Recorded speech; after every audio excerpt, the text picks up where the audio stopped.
This is the Real Estate Power Play Podcast, getting you the information that you need to be a successful real estate investor. Hosted by Mark Monroe, Ronnie Walker, Gabe Rodarte, and me, Marty Grizzanti. Combined, we've done thousands of real estate transactions. So get ready for real stories and true case studies on finding deals, growing portfolios, and making money. Welcome to the show.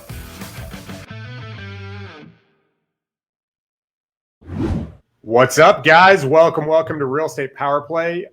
Everyone out there on the internet, we have a real treat for you here on Real Estate Power Play. We're going to be talking about the recession. We're going to be talking about wholesaling and creative financing and strategies in order to find opportunities in today's market, right? Whether that's the recession lasts 6 months, whether it lasts 4 years, we're going to be talking about how to make money. Because, guys, here's the thing. There is always money in real estate. There's always money in real estate. And real estate is an exciting industry to be a part of. It's something that we can bring to the table. And so today we have brought the freaking masters here. We've got Mark Monroe. If I had a little cheering button, I'd do that. I'd hit the cheering button. And we've got Marty Grizzanti. Guys, how we doing? Mark, you just got back from freaking South Africa. Yeah, it was awesome down there. Nice and cold, winter. Did some crazy hiking, rode some horses on the beach, and a lot of wine vineyards. I didn't realize down in Cape Town area, they had over 100 wine vineyards down in that area. Really good wine, nice and cheap. It was delicious. It was amazing. Had a great time. So thanks for covering. I appreciate it. Dude, that's awesome. Aren't you, with this recession, aren't you supposed to be scared? Like, aren't you supposed to just be quivering in your boots and like huddling up in your condo in South Florida rather than traveling the world? I kind of recessions are great in my opinion. They hurt a little bit the 401k and IRAs area, but you get some cheap discounts. I remember during the last recession, used to be able to travel a lot, and then even last year during COVID, everybody was freaked out and they weren't traveling, and I spent quite a bit of time. I spent a whole month over in Italy, and it was like, so you get a lot of great, better bargains and deals because they want your business. So, but I love otherwise, that. Marty, how are you doing, bro? What the heck is going on? Man, what's going on in your world? So far, so good, buddy. We're here in New York. I'm the last one here in upstate. Just one person here. It's just me. Everyone's moving out. We're staying. No. For you guys out there who don't know, which you guys probably do know because Marty is the man. But this guy is not only flipping Rochester and basically taking it by storm, but now he's jumping into the commercial, not just jumping in. This guy's like swimming in the ocean of the commercial space. If you guys are in that world, he is rocking it up and down, turning that place into to the new, I don't know what city you're trying to make it, but we'll go from there. So guys, not New York City. Yeah. That's for sure. Absolutely. So we're talking about kind of coming back. We want to jump into, and we kind of debriefed this a little bit earlier about the recession, about wholesaling, about doing creative financing. And if I might just kind of take it even broader and say just investing, being a real estate investor in the recession. So I guess to kick us off, I feel like for the last few years, a lot of people have been very excited about a recession, and now that they're here, people are kind of nervous, right? Now that fear is kind of creeped up a little bit. I wouldn't say it's an all-time high, but they're getting nervous. Like, what do we do? What should we do? Should we wholesale? Should we do creative financing? Should we fix and flip? And there's a lot of these questions. Mark, I'd like to kick it off to you first.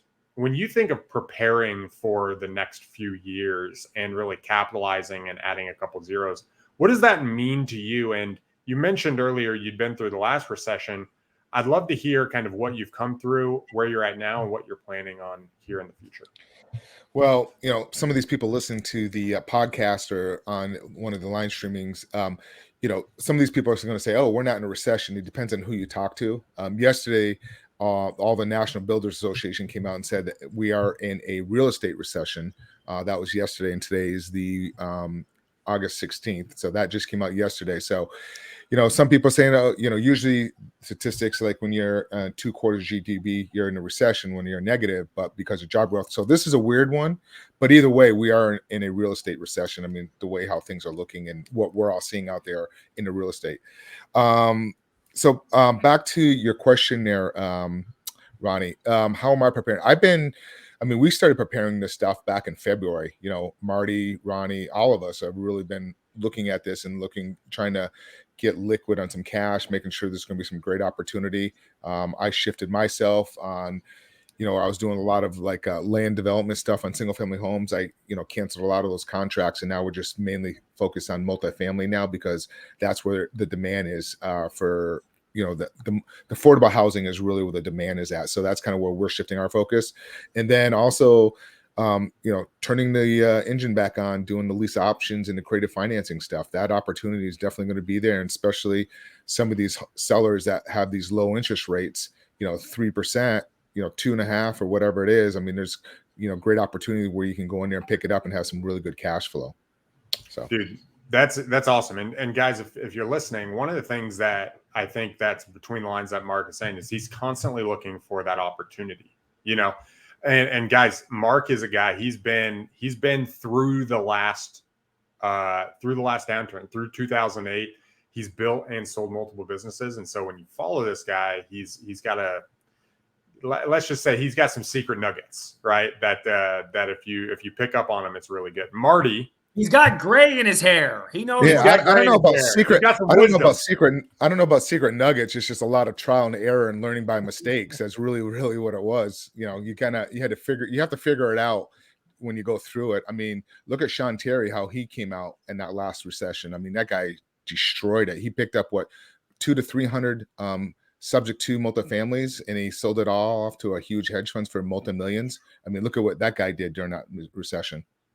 Yeah, that's awesome. So, Marty, I don't think you've been through a recession, right? You haven't been through a downturn in real estate, but you have done, some killer. You've been doing flipping for a while now. You got into wholesaling, and now you and your partner are jumping into commercial. I'd love for you to kind of unpack where you guys are at in your business and what you're doing to prepare for the next few years. So, great question. How we're preparing is by deal flow. We believe that we're going to be able to really separate ourselves by creating our own market. It's bonkers to me. It's absolutely crazy in my brain that some of the biggest commercial real estate owners here that I know and that I just talked to don't have any off-market strategy at all. Now, don't get me wrong. They have a unbelievable broker pipeline to their business, and that's fantastic. But as we all know, that's competition. They're not the only ones getting that deal, right? They're not the only ones seeing that. Many other big players are seeing that as well. So where we're going to triple and quadruple down is on our off-market strategies. And that's everything you think it is. And it's everything that you think it is in regards to what you should be doing. Cold calling no matter what, right? The texting, the SEO, all those things are important in separating yourself. And so that's what we're doing, Ronnie, Mark. We're going so hard on what we do best, and that's finding off-market opportunity and bringing it to people who've already been in the industry and seeing how we can partner up. That's awesome. So you're being a bird dog, kind of getting your foot in the door into that new industry, if you will, or another sector of real estate. That's great. Ronnie, how about you? Same question that you're asking us. Why don't you answer that question? Yeah, I'd like to start with, guys, is I said this at the beginning, there's always money to be made in real estate. There's always money to be made in real estate. The question is, where is the opportunity? And so for me, that's what I'm doing is, okay, when in my wholesale game, the seller direct model, where's the opportunity? Sellers right now are experiencing a little bit more pain than they were even 6 months ago. I just had a seller that we just contracted on Friday. She reached out and her thing was she wanted to pay off credit card debt, and she wanted a year's worth of money in order to rent, because she didn't know if her job was going to last, and she didn't know what had it in store for the future. And so for us, we are starting to listen more of, what is our local market telling us? What are the buyers telling us? So I'm reaching out and connecting with the current buyers. What do they want? Are they long-term? If it's long-term, what are they looking for in cash flow? If it's short-term, what are they looking for as far as what are they buying and where specifically are they buying houses? Because now, as they're starting to tighten, as people are starting to decide not to buy everything because they're not selling at ridiculous prices, people are starting to say, okay, I want to buy, but where do I? Especially as I'm wholesaling real estate. And so for me, it's very, very much on relationships, understanding where my wholesale buyers are buying, right? What they're buying and what they want and their strategies. 2, on my flipping business, in the recession, here's my big old thesis for you flippers out there. If you're considering, hey, should I buy it? A quality designer product at the medium home prices are going to win. Okay. When you are flipping homes, half remodels are not going to work. Okay. Massive remodels where you need to pull a bunch of permits are going to take additional time, and time in a declining market is the enemy, right? So for me, what I want to do is I want to create a almost designer product. Whoops, I hit the mic. Almost a designer product at the medium home price. So you don't need salaries of $120,000 to $150,000 a year for you personally.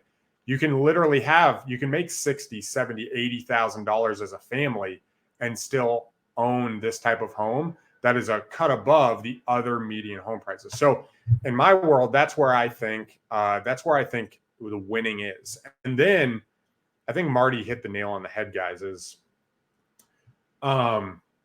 yesterday as in before, I was thinking about what was my revenue today, what was my revenue tomorrow, and let me solve problems, right? Today, I'm focused on where's my funding sources, making sure I've got those lined up and making sure I'm adjusting. 2, what does my deal flow look like? I don't want too much and I don't want too little. And then 3, solving any major problems that are happening, whether on the remodels, whether on the marketing. We just went through our marketing and revamped to say, okay, what do we really want? Guys, I cut out, this is crazy. I went through my marketing. I cut out over 70,000 leads that were in my system just because I didn't want them anymore, right? And so in my opinion, I think the big picture is where's the opportunity? And when you find the opportunity, not double down, go 1,000% in. I know Mark's going 1,000% in on his stuff and Marty is on his. And I think that's what we want to do. So adjusting from there, I'm going to flip this back to you, Mark, is you mentioned you're kind of focusing on creative financing. I want to know why creative financing, right? Like there's a lot of different ways to find homes. I know you've got a few different ones that you have. I don't want to focus on so much how you're finding the homes, but I think if people understand why you're choosing owner financing, I think that will give people confidence that they could choose it too. So why are you going that direction? Well, first of all, it's funny, and I'm sure both of you guys have come across this. I saw the article last week on Bigger Pockets. I don't know if you guys saw that, where buyers and sellers are like totally not on the same page. Some of these buyers still think their houses, the Taj Mahal is worth all this money, but some of them are becoming realistic. But after they listed it and with a realtor, they didn't go anywhere. But I've always liked creative financing deals just because the market has been so hot the last few years. They weren't there as much as they have been. But usually when a property's been sitting like on a market, and I go after, I know you guys go on off market, but I like to go on market deals and looking go to Zillow and just find properties that have been sitting there for like 3 months plus, because in non-market, but because those sellers are starting to get desperate and they're feeling the pain. So they need to sell it. And that's kind of where I like to focus in. And how this is one of my first strategies is the sandwich lease option way back when, many, many years ago. And I liked it because my background in real estate banking, and explain that, Mark. Sorry to cut you off, but explain that real quick for those who don't know. A sandwich lease option? Yeah. Okay. So what a sandwich lease option is you go under contract with a seller that allows you to sublet it to somebody else. And this is great for an Airbnb model as well. So I will negotiate with the seller, go and say, hey, you know what? I'll take care of all the maintenance repairs up to like $3,500. Anything more than that, then most likely your homeowner's insurance will kick in. It'd be like some type of damage, water damage, whatever it may be. But you're not getting that phone call at 3:00 in the morning. So, and they like it because they're having somebody making the payments, and I set it up where the payments are automatically done. And then what I do is I go ahead and find a tenant buyer. And this is where I really enjoyed it. And this is why I got into it, is because my background is real estate banking. It's a stepping stone for people that want to own homes and become homeowners, and they can't because they don't qualify traditionally through the bank. So it's like a stepping stone. So most likely these are people that have really good income, but they have credit challenges. And it usually takes about 18 to 24 months for them to get their credit lined up. But we go ahead and kind of pre-screen them, underwrite them, and make sure they qualify. And then at the end, they end up purchasing the property. So that's really what a sandwich lease option is. And that's how I started it, because I was doing loans for people back in the day. And they're like, hey, you know, I need to sell this home, you know, because I'm moving, or I have this new contract. Say, hey, you know what, this is what we'll do is we'll refinance your current property, pull cash out so you can go move. We'll get somebody in there, do a tenant buyer, and it worked out well. And then those people, and they take care of it's a whole different type of tenant. They take care of the property. However, I do have a situation up in Mass right now where these people took advantage of the situation, and it's just a sad situation because they wanted this as a dream home, and they just stopped paying and destroyed the house. But anyways, that's only one case. But most of these are really, really good people, and they take care of the home, and it actually, believe it or not, it feels good, you know, to kind of help somebody knowing that you're accomplishing and getting them into a property. So I enjoy that, believe it or not, more than making money on the deals. It's just knowing that you help somebody to get into a property of home ownership. So that's kind of how I got into it. And that's the sandwich lease option. So I kind of like that. And I like that during a down market, because you're helping the seller and you're helping the buyer. But then you also can go into it and do a contract for deed, or a seller financing, or a subject to. So those are the different options. So anyways, I don't want to take everybody's time up. Dude, no, I love that. I think that's killer, because you're solving not only the seller's problem with they can't get the price that they want on the home or cover the mortgage that they're looking for, and you're solving a buyer problem where they can't go get a traditional mortgage. They might have the monthly payment. They might also have a down payment, right? I'll give you an example. You know, when I started my business, when I jumped in and I was coming in to buy my home, what happened is I had plenty of money. I actually put a huge down payment down, right? I put literally a quarter of the property value down as a down payment. And I had the monthly payment and worked it out.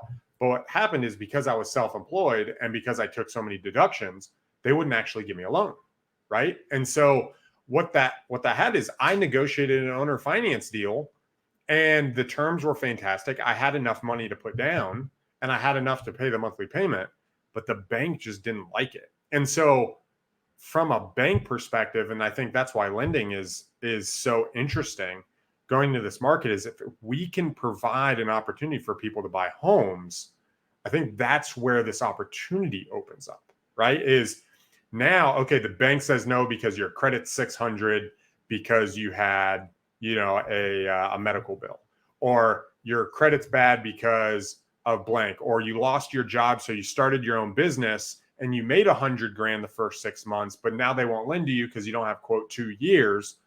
All of these are reasonable, high quality people that they might have 2 or 3 or 4 kids that don't want to live in an apartment, right? That don't want to pay rent that's actually probably more expensive than the monthly payment, right? They want a home they can own, and that eventually they can work to a point where they can refinance. So I think that's amazing. Marty, in the recession, with where you're at, we're talking about wholesaling and lease options. Man, what are some strategies that you are implementing, and what does that look like? Like, why are you adjusting? Yeah. So one of the strategies that we're using is we love to buy through seller financing, and we love to do it with specifically landlords. that are like, my thesis is that all these baby boomers, just like you see that are in, that are selling their companies, or they don't necessarily have an heir to sell these companies. So that's another opportunity for people that are looking to buy businesses, because you can buy all these boring businesses, right? That you probably see online. You hear a lot of people talking about that the baby boomers own. Same thing with real estate. It's a boring business, truthfully, in regards to like the management of it. And so what I think is there's going to be a huge opportunity where these landlords who are like in their 70s and they still want to get that check, right? So they still want to get that monthly payment, and they just don't want to do the management anymore. They don't want to do that. They want to be the bank now. They're in that position now where they want to go fishing. They want to go to buy that house in Florida, whatever that might look like. And here's the other thing, guys, for people listening I get to this question all the time. It's like, well, how do you get a seller finance deal? You have to understand, a lot of the people who bought, like a lot of these baby boomers that are now, 60s, 70s, they bought through seller financing, because that's when the interest rates were really high back in the 80s. So they kind of already get it. And honestly, the savvy ones, or even the people who really kind of even haven't a clue, they want to sell this way. They just need you to kind of know what you're talking about, right? So anyway, yeah, I think the seller financing opportunity is huge. Bring it up. Hey, Mr. Seller, would you take your equity in installments? Okay, what does that look like? Well, it looks like this. I'm going to put a nice chunk down. I'm going to make you feel very comfortable. Okay, I personally guarantee it. And oh, by the way, I'm going to take care of everything. You're the bank. So, again, I'm the owner. You're going to have an attorney. I'll have an attorney. We'll do the deal very much by the book. But instead of you having to answer that phone call for the toilet, I am. Because again, I'm going to be the owner, and I'll pay the insurance. I'll pay the taxes. You're going to be just like Wells Fargo. You just received the check. I'm not going to call Wells Fargo to say, hey, there's a roof leak. That's my responsibility. I'm the owner. I'm taking full responsibility, but you're holding the note. And so you kind of sell that to them. And oh, by the way, the tax advantage, you're not going to get hit with that huge tax bill. It's probably 20, 30%, depending on your tax bracket. Let's do that over a period of years. And the more you sell it, because they're going to get it, they're going to start thinking, okay, so I'm going to get that monthly check. Yes, sir. And with the interest, it's going to actually be more, right? Yep, absolutely. Well, why don't I just hold this thing forever for you? Absolutely. And that's the kind of, you want those wheels spinning in their head that they want to hold this longer than 3-5 years. You want them for 30 years. Now it's an insane cash flow play for us young, 30, 40, 50s, right? That now you can get real cash flow, and that's what we're doing. I like to piggyback off of that. Actually, Marty, your exact same thing. What happened was with one of my JVs yesterday. He was at one of our properties, and he sees this older gentleman on the side of his roof. Up on the side with a ladder, not at his roof, but is doing siding and getting ready. This is up north. He's a 65-year-old person, has 9 properties, and he's tired and he's done. So, and that just happened yesterday, exact same thing. So we saw the neighbor out there. He went over, started talking to him. He's just like, yeah, I'm 65 years old. I'm kind of tired. I've had these for years. And I just want to start enjoying life a little bit. I'm getting too old for this stuff. So that's a prime example of what you just said. And they're all free and clear.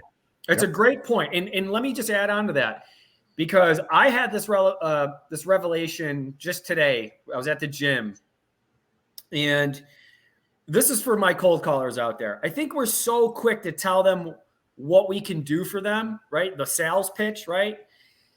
And I think during this time, it's so important to build rapport. No one cares how much you know unless they know how much you care. And I think if we can start to just get better at building the rapport, that's how seller financing deals occur. It's through the rapport.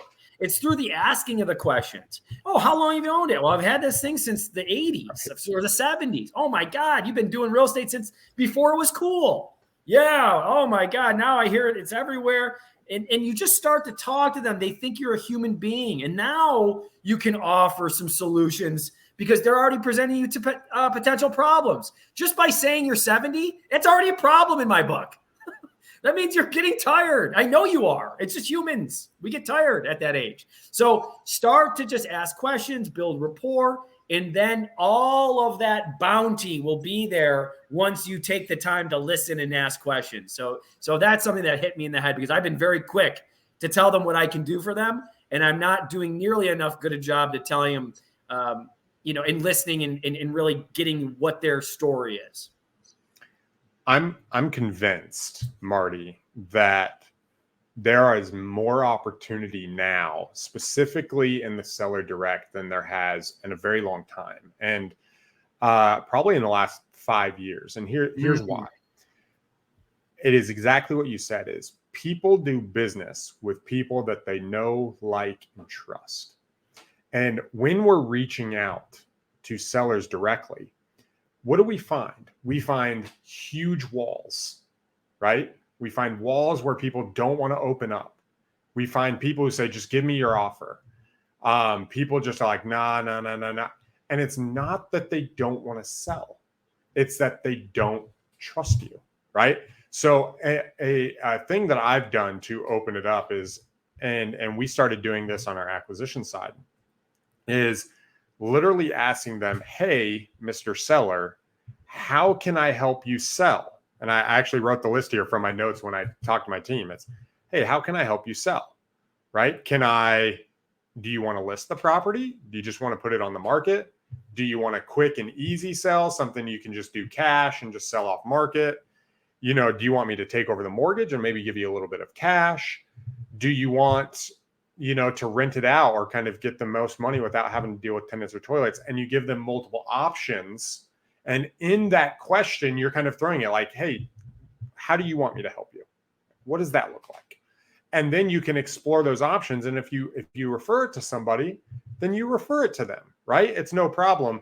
But I think that what you mentioned as far as opportunity goes, it's being a human, right? So many of the people in our industry are not humans. They get 15 text messages a day. They get 30 calls from, people overseas that don't even know what they're talking about. They've got to go through 4 people before they actually talk to an actual person. Right. And so their walls are up. So if you're willing to go directly to them yourself or have someone who's competent speak to them on behalf of your company, well, I think that's when you can build that credibility. And I think that credibility is key to building rapport.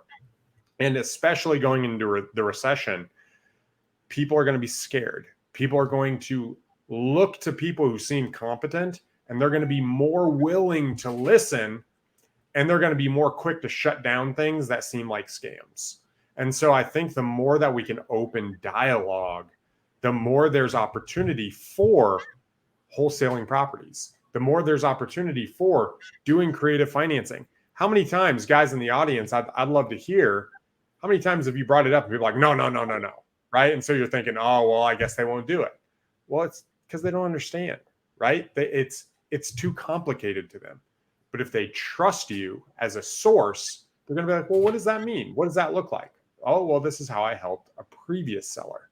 And I think going down that direction is really, really, really strong. So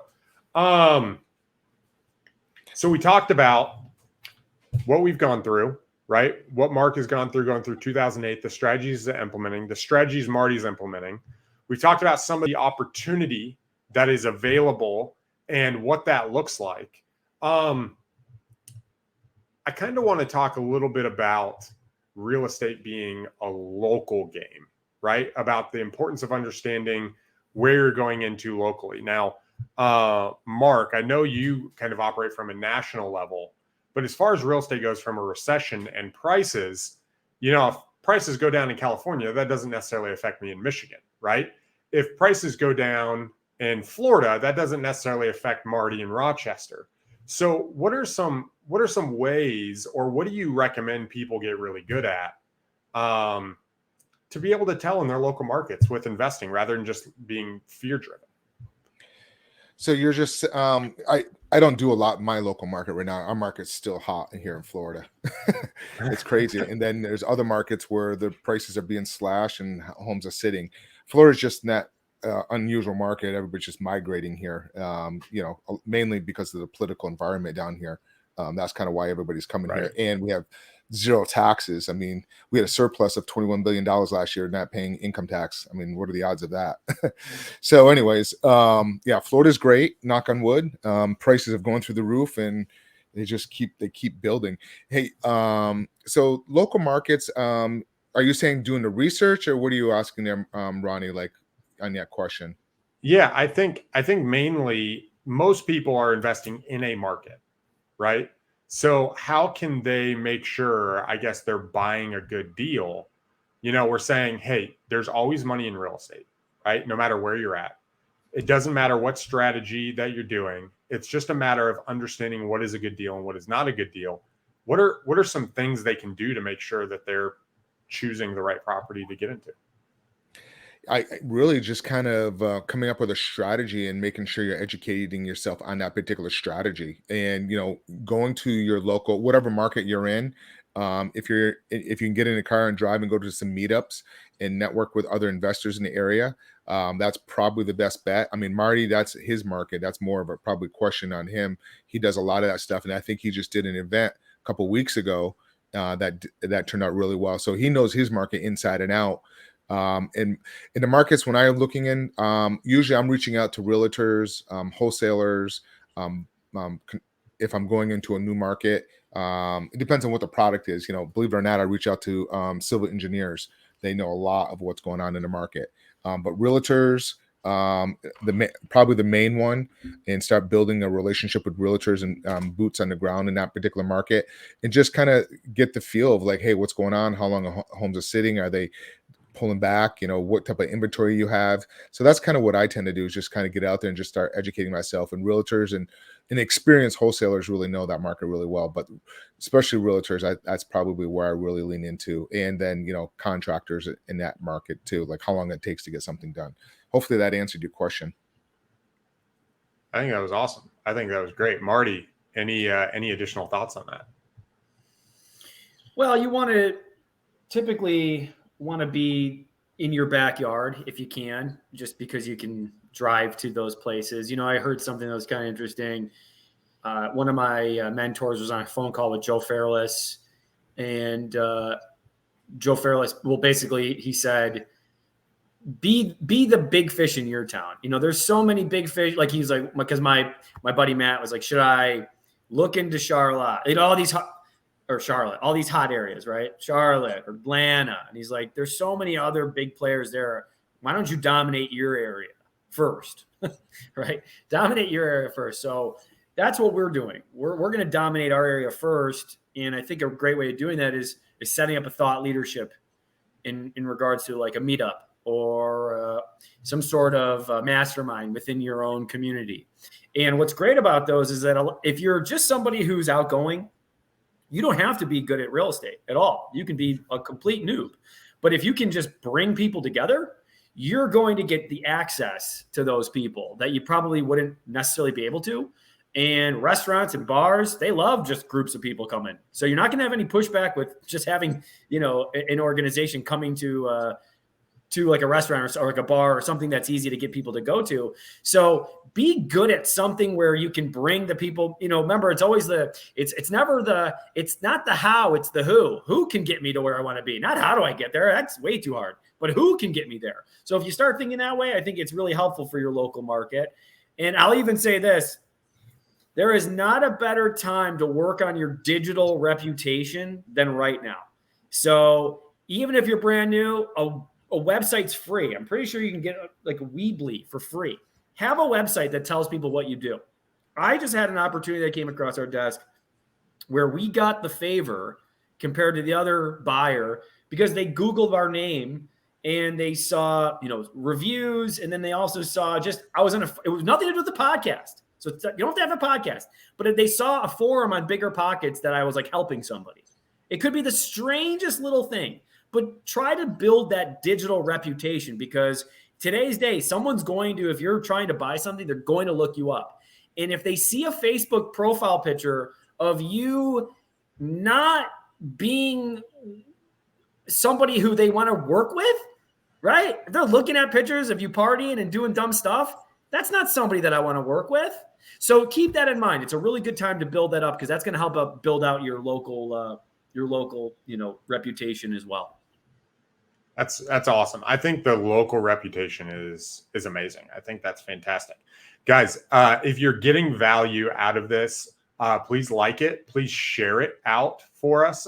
We come here every Tuesday with kind of tips of what we're seeing in the local market, how to succeed, what to do here on Real Estate Power Play. And also our podcast comes out on Thursday. I'm running into things, and I'd be curious to your guys' thoughts on this. So I get emails.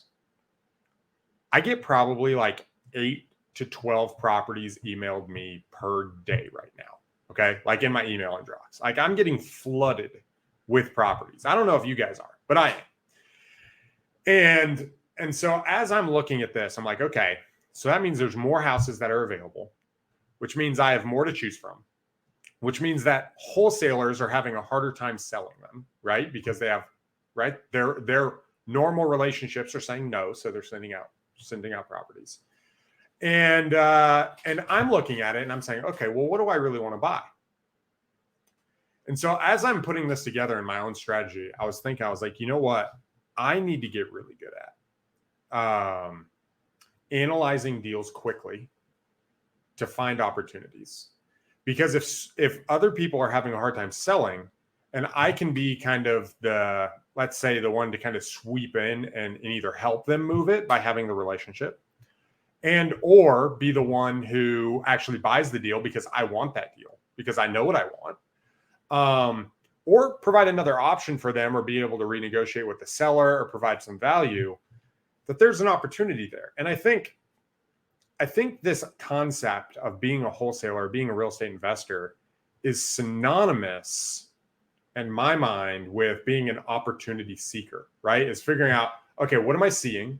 What are people struggling with? And how can I provide value to them? So one of the things, guys, I'm working on, and I'd love to know kind of your take, and if you guys are doing similar, is analyzing deals and getting much better at analyzing deals in a downward market. You know, before it was easy. Before you'd pull a comp and you'd say, okay, well, if I put it on the market, I might be able to get 10 or 20% higher if I do a good product, and it will be able to sell.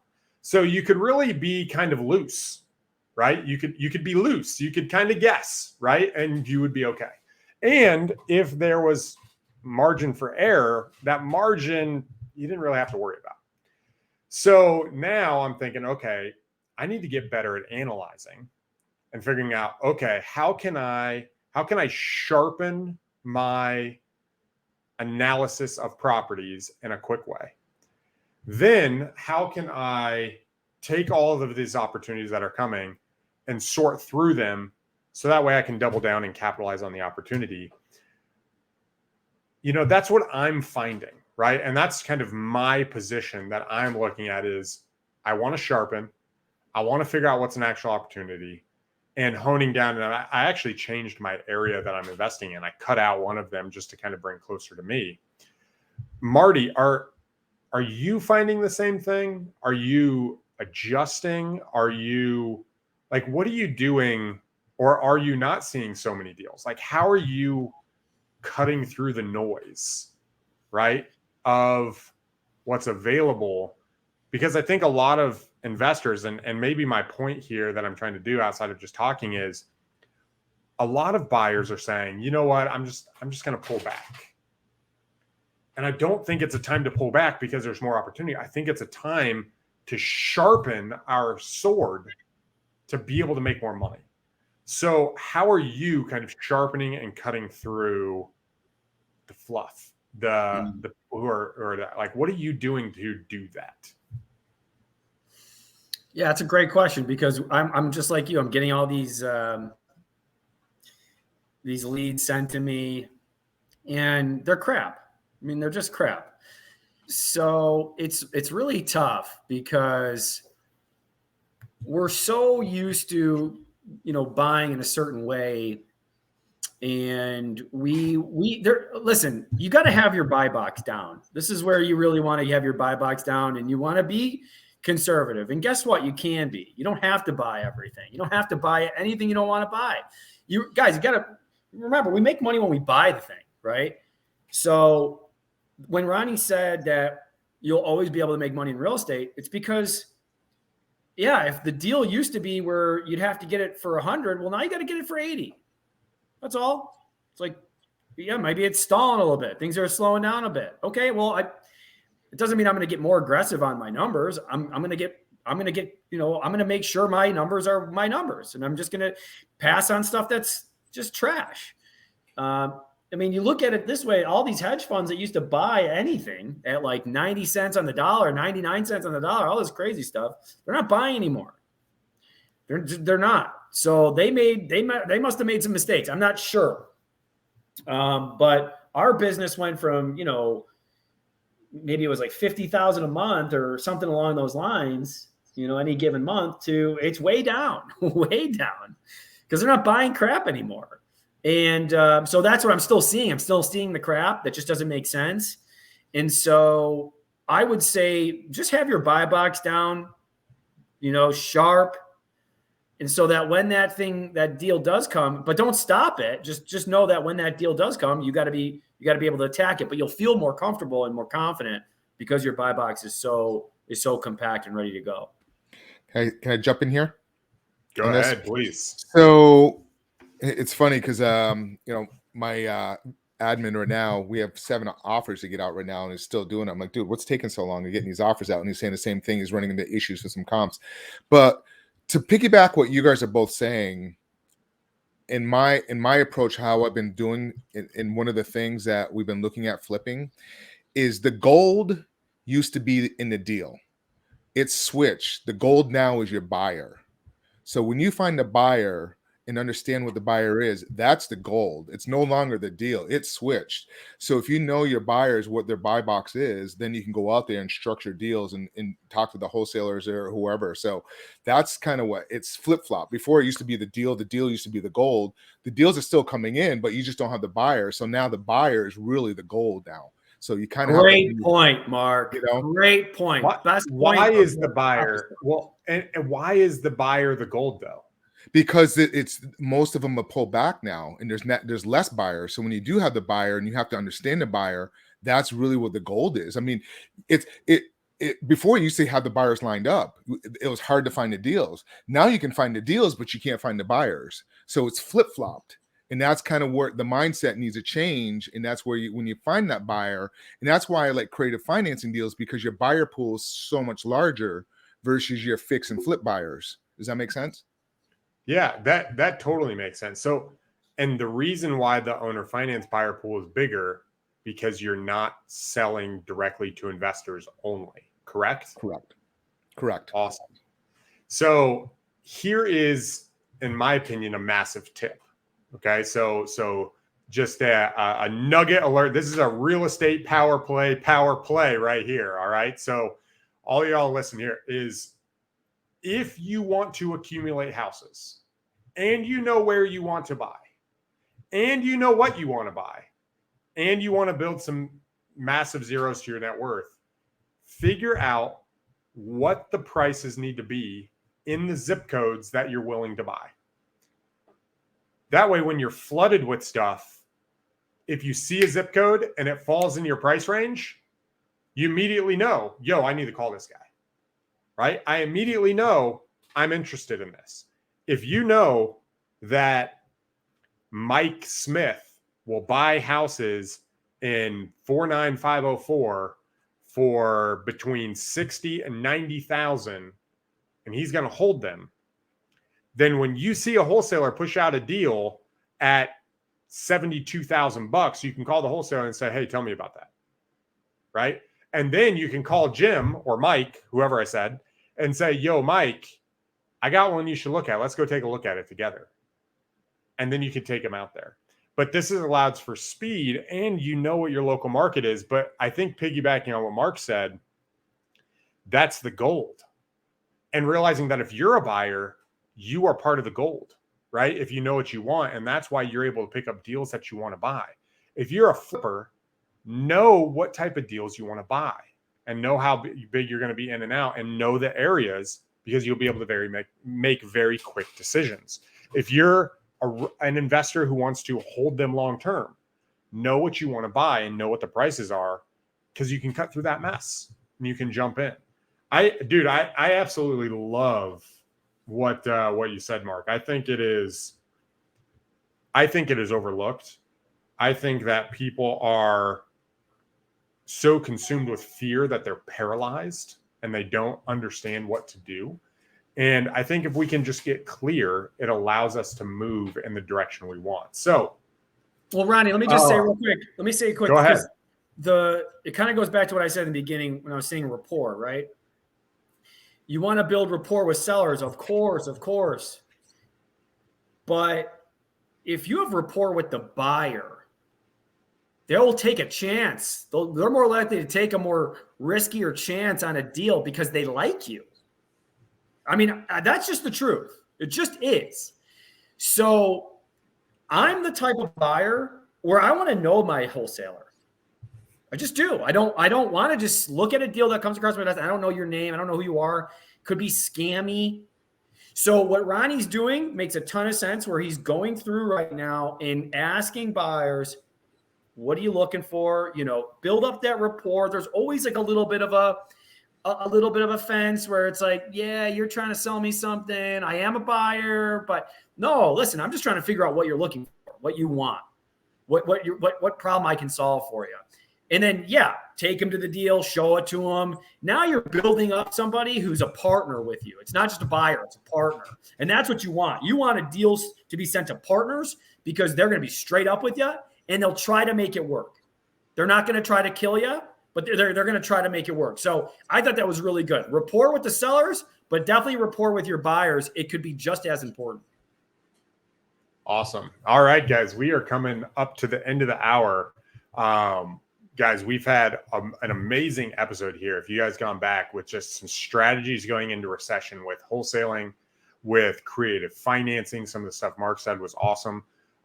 Guys, go back, rewatch some of those nuggets, the power plays, the things and strategies you can do to add wealth to add wealth to your life, right? To establish and to gain the freedom you want, because in real estate you can do that. So to circle around the room, Mark, final thoughts on wholesaling, creative finance, and the recession that you'd like to leave people with. Yeah, just be prepared. Always look at several exit strategies. Just don't go with one exit strategy that we've always, last few years, we always went with one exit strategy. Make sure you have, A, B, and C plans as backup plans when you're doing a deal during a recession. So just so you don't get hurt. But, there's amazing opportunities there, because those people that only went in with one strategy and they're falling on their face, that's great opportunity for you to come in and step in and grab those deals. It's awesome. Marty? Yeah, like I said, it's time to find out who the real buyers are in this market. So make some calls, talk to some people, take them out to lunch, and that's only going to help you in regards to even potential partnerships, potential business opportunities. Get on the phone. I love that. Back in 2008, the people who made the most money were the people who had their head up and their eyes open, and the people who were prepared, like what Mark said. I think being prepared, we talked a lot in this episode about that. I think it comes to sharpening your acquisition process. It's rapport and learning how to build rapport with buyers and sellers and understanding what they are looking for and what they want, so you can maximize the strategy. I think tightening up, and I think we talked a lot about that, tightening up, not being so loose with what we're doing, but tightening up the way we analyze deals, tightening up our internal systems and processes, tightening up the properties that we want. And guys, we didn't talk about this, but I think this is key. God, this is a time to educate yourself, right? To invest in you, right? Invest in going back and watching the old power play. We've been talking since January, guys, about the changing market. We've talked about how to find deals in 2022, how to do cold calling, how to reach out to sellers directly. We've talked about sales and dispo. We talked about a lot of this in a changing market. And so invest in yourself, because the more that we invest in ourselves, the more that we can contribute to each other, and the more that we can help every one of us win and attain that freedom that we want in our life. And so as we're going into this recession and we're plowing through and whatever that may look like in the coming future, remember there is always money in real estate, no matter if the market's going down or going up. It's a matter of finding that opportunity, being very, very sharp in your analysis and your acquisitions, and then having a way of getting rid of it and capitalizing on that money. So guys, go back, watch some Real Estate Power Play. Look up our podcast on iTunes. Guys, if you guys find value, go download the stuff from iTunes. It is amazing. Until next week at noon Central on Tuesday, guys, take it easy. This has been another episode of Real Estate Power Play, guiding real estate entrepreneurs to a brighter future. If you liked what you heard, consider subscribing wherever you listen to your podcast, or follow us on YouTube at Real Estate Power Play.